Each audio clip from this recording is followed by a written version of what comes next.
Greetings. How you doing there? I make all these videos about Mother Nature. Apparently Mother Nature's been watching, and I got a letter from Mother Nature right over here. You have to suspend disbelief, at least for about 15 minutes. Yeah. By the way, Mother Nature's language is ancient Brahmi Prakrit. There you go. There's the there's the letter from Mother Nature. Yeah. I said it right over here. She wanted me to tell you some stuff. Because Mother Nature, by the way, as a postscript to this, told me on the second piece of paper, which I didn't bring out here, that she doesn't like it when people hold Earth Day meetings, get-togethers, and then they leave like tons and tons of trash out on the field. She kind of finds that slightly ironic, and it irks her. Anyway, she wanted me to tell you that nature loves, natura naturans, by the way. Nature loves everything that society hates. She had a short little list here. Am I got that right? Yes, I did. Nature loves, and society and humans hate. CO2, because we have a war against CO2. Humanity does anyway. We're always talking about fighting CO2. She wanted me to let you know that during the Jurassic period, CO2 levels were astronomically higher than they are now, but the entire planet was lush and super, super green. Nature loves CO2. There's also a reason why Mother Nature told me to tell you that if you take two identical trees that are planted at the same time, and you plant one out in the most fertile soil out on the, out in the countryside, and you plant one in like downtown of like average United States city, that the one in the city will actually grow a lot faster. And the reason for that is that Mother Nature's trees actually love CO2. That's actually a fact, by the way. That's something you should look up. Nature loves heat because things flourish the hotter that it is. Human beings, not so much. Human beings get skin cancer, melanoma, even though we like to sunbathe a little bit. Nature likes sunshine. Yeah, nature loves sunshine.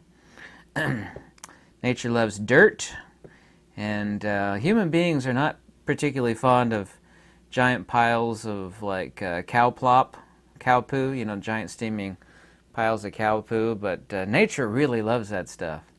The flies love it, and the flies lay their eggs, and those create maggots, those create more flies, and got this whole cycle of nature thing going on. Nature loves rain, yes, loves dead bugs and fungus, and something that human beings really, really hate, and that's survival of the fittest.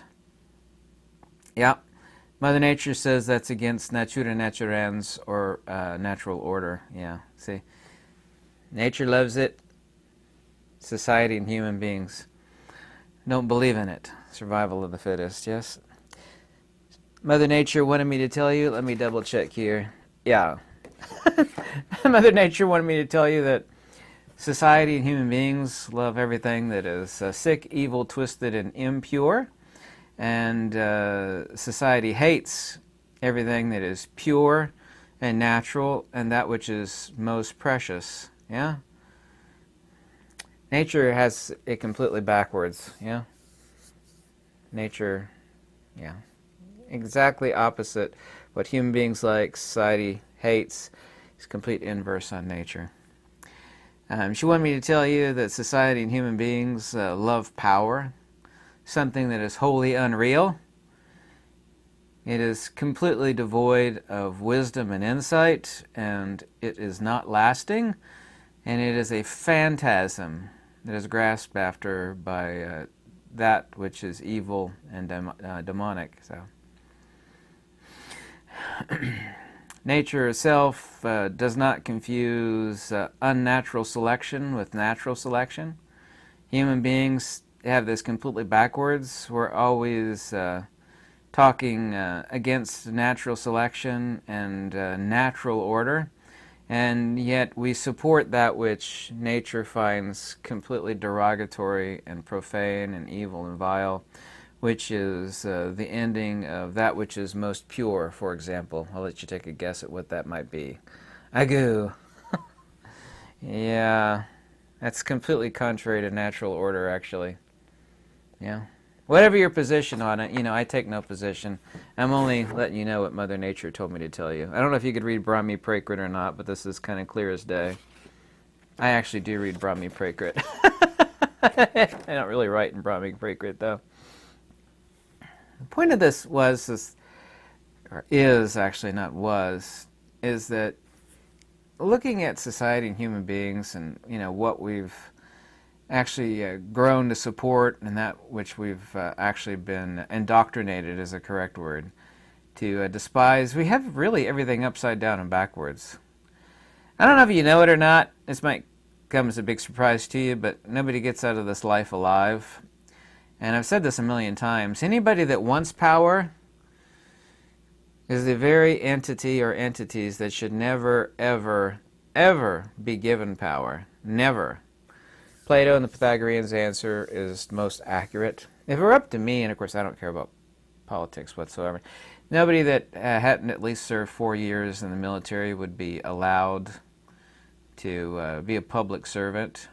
And that's what all of them are, but they don't think they're public servants. They think they actually have power over us. A public servant is literally the opposite by definition, which is what they are. Opposite of someone that has power over us. We, by definition, have power over them. This is where things are upside down and backwards. And nature does not have this. Now, nature will have like a wolf pack leader, the herd of a pride of lions or of elephants. But this is not something that desires or wants power, but rather protection over the whole, which would be nature's definition of natural order. You want the best for your collective. It's not about you at all. You're actually taking a loathsome position to look after all of these other things rather than try to suck energy and money and power from them. You're trying to give as much of yourself towards the collective. So that's Mother Nature's natural order's power. Because you're not actually taking, you're actually giving, and you're depriving yourself. Plato's answer to this, by the way, is that a group of the wisest minds collectively choose the wisest amongst them to lead and take control over XYZ of the public. And that person would not want the job because the job is extremely taxing, for example. I don't want the job. It's like, yeah, I know, but you're the best for the job. And they force that person to take the position. Natural order, the reason why society, part of the many countless reasons why society is so upside down and backwards, is that these evil, despicable entities want power over us. I mean, they're taking a job which is technically a public service job, where you give of yourself to help others, and they're using it to grift, to scam, to manipulate, to try to draw energy like an energy vampire. I've actually met people that are basically energy vampires. They just bleed off of you any way possible, not necessarily financially, just any way possible to raise themselves up. I've known more than a few people like that. I'm incredibly, very much so, too nice in real life. But there's just so many reasons why society is upside down and backwards. And we don't follow natural order. We don't cleave to and take kin towards, that's K-I-N, take kin towards what is most dear. We want things and stuff. And I get it that people want money so they don't have stress. It's not about money at all. Some people it is about money. It's about not being stressed out with endless bills beating you over the head. We've built up this phantasm society of garbage and filth. And people are arguing over which poo smells better. And by that I mean different systems of governance, for example. It's like, well, this is the least stinky poo amongst all the poos. Like, well, yeah, you're right. It is the least stinky. It's still a pile of poo, though. There's really two fundamental wheels of axis that have wrecked and continue and will forever wreck the world. People that think that they are their beliefs, and Mother Nature doesn't have this in natural order. Yeah? Doesn't really exist in natural order. People think that they are their beliefs as a reason for all strife, the vast majority of suffering. First suffering, of course, is embodiment. That's due to primordial agnosis. And the second one is desire for power over others. Anybody with even a microgram of wisdom, even a microgram, not that wisdom is measurable. It is measurable, but just not empirically so measurable. Anybody with a gram of wisdom not only does not want power over others or influence others, like an influencer. I can't stand that word, influencer. These people are all grifters too. They want to. I get emails every day. People say, "I'm going to send you this new product, and you're going to talk great about it, and you get to keep it." And in turn, we get a bunch of. So people get influenced to buy trash not only that they don't need, but which is a false recommendation. There's tons of that all over the internet and the tube. I turn down all of those people. It'd be nice to have just mountains of free gear, which I could have said yes to all those people, and then I'd just be a useless puppet. Nobody should want influence or power over another person. You could give helpful suggestions, what your position is incorrect because boom, boom, boom. And which is good. You're thinking out for the betterment of your fellow human, which would be what a correct society would be about. And I'm not a collectivist at all. Not at all. We are all collective in spirit, but we all operate individually. There's all these people think, there's not one person on this earth that has ever heaped up power that has made their life better. Alexander the Great met his end horribly. He basically conquered the known world back in the day. All of these people and countries that want dominance and power, they can't have it. It doesn't exist. It's not something that you can possess. Sure it is. I have influence over millions or billions. They do as I command. You're not going to take it with you when you go. You don't really have it at all. The only way anybody commands power is by the submission of another person's will. I'm better than you and more powerful than you. You will submit.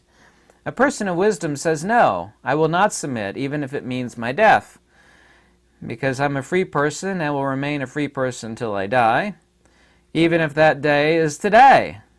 I will not submit. I will not submit. I know I recently made a video about, planned collapse, for example. And by the way, way over 1,000 comments and like 20,000 views. There was not a single person, maybe there was one, that didn't disagree with me. It's like, you're right, it's planned collapse. The only reason it's collapsing, though, is because all these people are weak, or spineless, are weak wills. They believe in going along to get along. None of this would work if people would say, no, I'm not going to put up with it. I'm not going to bend my will to yours. I don't care what the cost. No, I'm not going to do it. But people are not that way. People are spineless.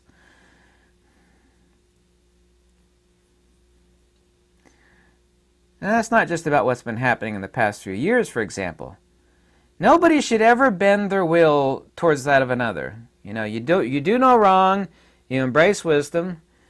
You don't do society wrong. But when society swings so far to the evil, towards evil and corruption, it's like, I don't care if I have to eat dirt and live in the woods, which is fine. I'm not going to submit to your to all of you people, whether that be people that want power over others or, society who are a bunch of clueless, brainless, spineless rubes. I'm not going to, no, won't submit no matter what happens. No matter what you do to me, I'm not going to submit. That is natural order. Nature does not express its will to have power over other entities. except of course as food, which is natural order.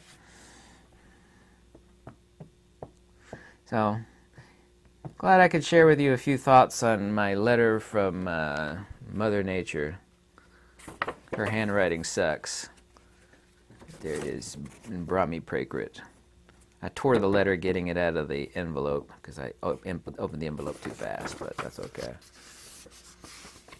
Tell me what you think. I read every comment. Don't you find it interesting that everything that nature loves, society hates, and vice versa? Don't you find that interesting? We've been talking about CO2 now for like 20 years. Oh my God, CO2! Ah! During the Jurassic period, CO2 levels were astronomically higher. The whole planet, by every estimate, it was super green and lush. It's like giant insects the size of basketballs flying around. It's just lush and green, green and lush. Life everywhere. It wasn't a square inch of the sky or the dirt that wasn't covered with life. It was hot and humid. CO2 levels were really high. Well, guess what plants and trees and grass love CO2? It makes life thrive. There's a reason why trees grow faster in the city than they do in the country. They also, too, leaf out earlier. Like, the same trees here that are leafed out, it is like a month and a half later they start to leaf out in the country. I know this having a farm out in the country, so... Anyway, tell me what you think. Have a good day. Goodbye. Thanks for the letter, Mother Nature.